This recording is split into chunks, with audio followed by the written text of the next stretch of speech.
halkani waa magaalada Hargeysa oo 48 saacadood la soo dhaafay ay roobab mahigaana haysiis daba jooga u garaacayeen danyaro iyo danweynaba isu socodka ayaa istaagay jaanta lugta iyo taayirka baabuurka ayaa socon waayay jidka ayaa isu bedelay dooxyo aan la isku aamini karin gabi ahaanba magaalada ayaa bandoor rabaani ah gashay daamaha ayaa isu talaabi waayay hadalkuna waxa ku soo ururay jugjug meesha ta joogan dooxa weyn ee magaalada Hargeysa sidii cadaalad ah u kala qaybiya ayaa fatahay waxa uu si hagar la'aan iyo horta banaan ah u dhax qaaday xaafado badan oo dooxnimadiisa aan aqoonsaneyn balse imika yaqiinsaday roobkan waaweyn iyo daadka ka dhashay waxa ay daafadayeen si awood ahna ula wareegin maamulka magaalada qaybo ka mid ah iyadoo ilaa hadda uu halgankii dib loogu xoreynayay goobahaasi biyuhu la wareegeen u socdo daadkan waxa ka dhashay waxyeelooyin isugu jira maal iyo moodba codadka dhiiladu ay caanka ku tahay ee la isu yeedhiyo gurmadka ciidamada kala duwan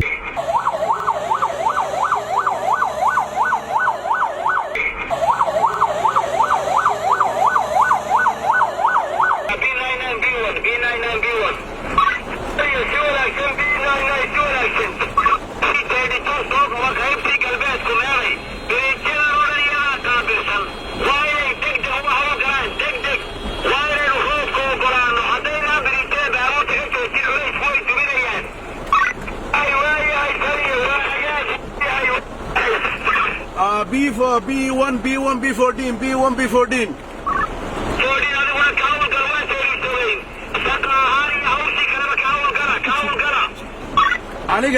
aniga iyo geelle iyo qolooyinkii aan wada shaqeyna dhammaantu hawsheedu waa ku jiraa halkii 32 baan joogaa ciidankana waa loo diray bariishyada anana shaqadana waa ku jiraa haddii aan leedhaa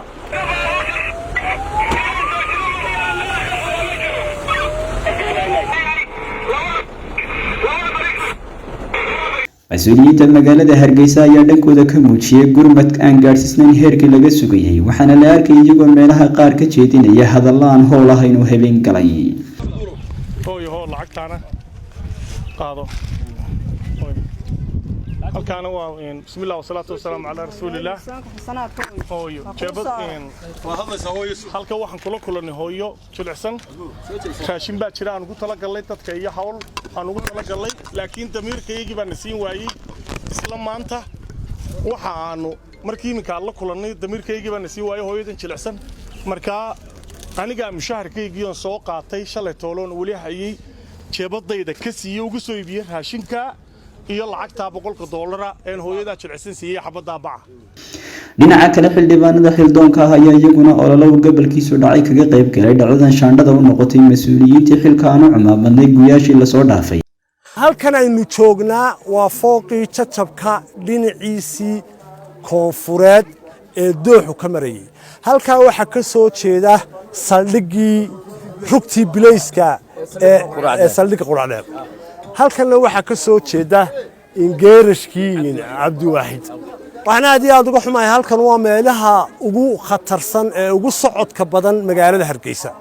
halka marka laga yimaado wadadan waxay habtaa